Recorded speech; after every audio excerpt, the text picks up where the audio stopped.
இப்போ உங்கள் அப்பாவுக்கு என்ன பிரச்சனை இருந்தது? கால் வீக்கம் இருந்தது, இருமல், சளி, முகமெல்லாம் வீக்கமாக இருந்தது, ஒன்றுமே முடியாது இருந்தார். இங்கே வந்த பிறகு 2 மாதமாக வந்துட்டு இருக்கோம். பரவாயில்ல, இப்போ நான் ஓரளவுக்கு கிளியர் ஆகிருக்கு. வீக்கெல்லாம் இல்லை, இருமல் சளி எதுவும் இல்லை, மூச்சு திணறலாம் இல்லை. ஃபஸ்ட்டு மூச்சு திணறல் எல்லாம் இருந்தது, இப்போ அதெல்லாம் இல்லை. இல்லை 2 மாதமாக மருந்து சாப்பிட்ருக்கு. இங்கே வந்து கிளியராக இருக்குது, ஓரளவுக்கு பரவாயில்ல. என்ன பிரச்சனை அவருக்கு? கிட்னி பிரச்சனை, உப்பு, கிட்னி ஃபெயிலியர், உப்பு. இதுக்கு முன்னாடி டாக்டர்கிட்ட போயிட்டு மருந்து மாத்திரை சாப்பிட்டுருந்தாங்க. கிட்னி சுருங்கி இருக்கு. இப்போ பரவாயில்ல, எல்லாம் இங்கே மருந்து சாப்பிட்ட பிறகு ஓரளவுக்கு நார்மலாக இருக்குது, பரவாயில்ல, எந்த பிரச்சனையும் இல்லை. ஃபர்ஸ்ட்ல என்னென்ன பிரச்சனை இருந்துச்சு? அதான் மூச்சு திணறல், கை கால் வீக்கம் அதிகமாக இருந்தது, நடக்க முடியாது, கொஞ்சம் தூரம் நடந்தோம்னா மூச்சு திணறல் இருக்கும். இப்போ அதெல்லாம் எதுவும் இல்லை. இங்கே வந்து மருந்து சாப்பிட்ட பிறகு அதெல்லாம் எதுவும் இல்லை. 2 மாதமாக இப்போ நார்மலாக இருக்குது, ஓரளவுக்கு நார்மலாக இருக்காங்க. இப்போ மருந்து தொடர்ந்து எடுத்துருக்கு. இப்போ 3ஆவது மாதம் வந்துருக்கோம். ஓகே. அவருக்கு கொஞ்சம் காது கம்மியாக, காது கேட்காது, அதனால நீங்கள் பேசுங்க. சரி சார். வணக்கம் சார். வணக்கம் சார். சொல்லுங்க, இவர் என்ன கம்ப்ளைண்டோட வந்தாரு? இப்போ இவருக்கு வந்து கிரியேட்டின் லெவல் வந்து ரைஸ் ஆயிடுச்சு. உப்பு அதிகமாச்சுனாவே நம்ம உடம்பு என்ன பண்ணோம் அப்படின்னா நீர் கொத்துக்க ஆரம்பிச்சு. அப்படி நீர் கொத்து, அதுதான் வந்து நமக்கு ஃபர்ஸ்ட் சிம்பிள். அதான் வந்து சிம்டம்ஸ் வந்து நமக்கு காட்டுறதே ஃபர்ஸ்ட். நிறைய பேர் கை கால் ஸ்வெல்லிங் தான் வந்து போவாங்க.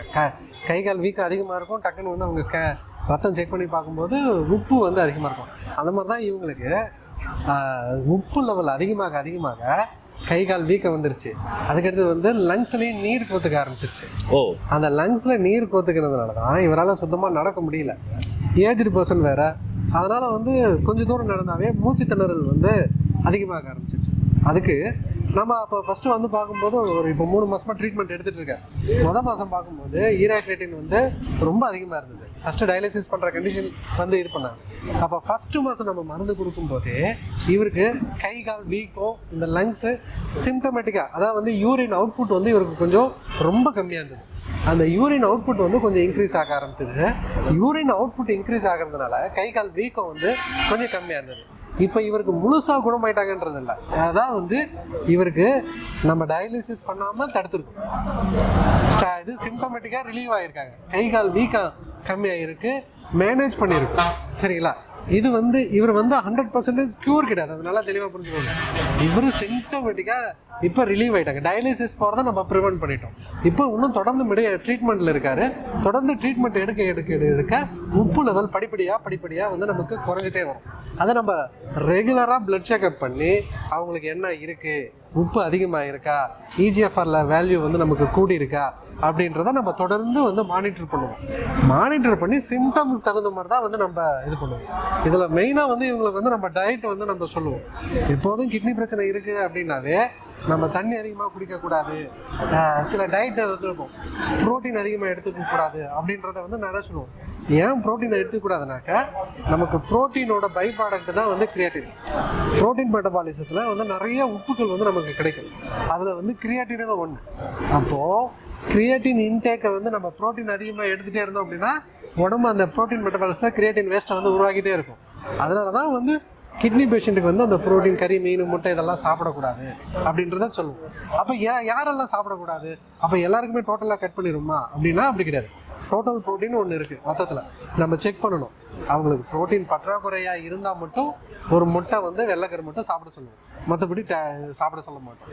அப்போ சீரம் எலக்ட்ரோலைட்ஸு அந்த ரத்தம் ப்ராப்பராக செக் பண்ணி அவங்களோட ரிசல்ட்டுக்கு தகுந்த மாதிரி தான் நம்ம படிப்படியாக அவங்களுக்கு நம்ம ட்ரீட்மெண்ட்டு ஒரு முறைப்படுத்தப்பட்ட சித்த மருத்துவம் அப்படின்றத நம்ம சொல்லலாம்.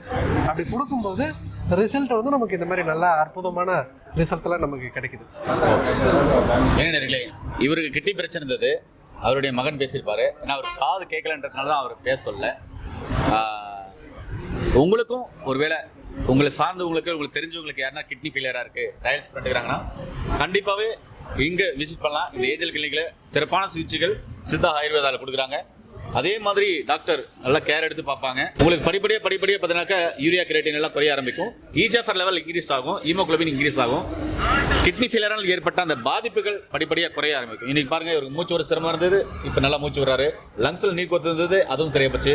கால் வீக்கமாக இருந்தது, அதுவும் சரியா போச்சு அப்படின்னு சொல்லிட்டு இவர் தான் சொன்னார். அவர் மகன் வந்து கூட இருக்காரு. நார்மலாக ஒரு ஹாஸ்பிட்டலில் போய் பார்த்துருக்கீங்களா?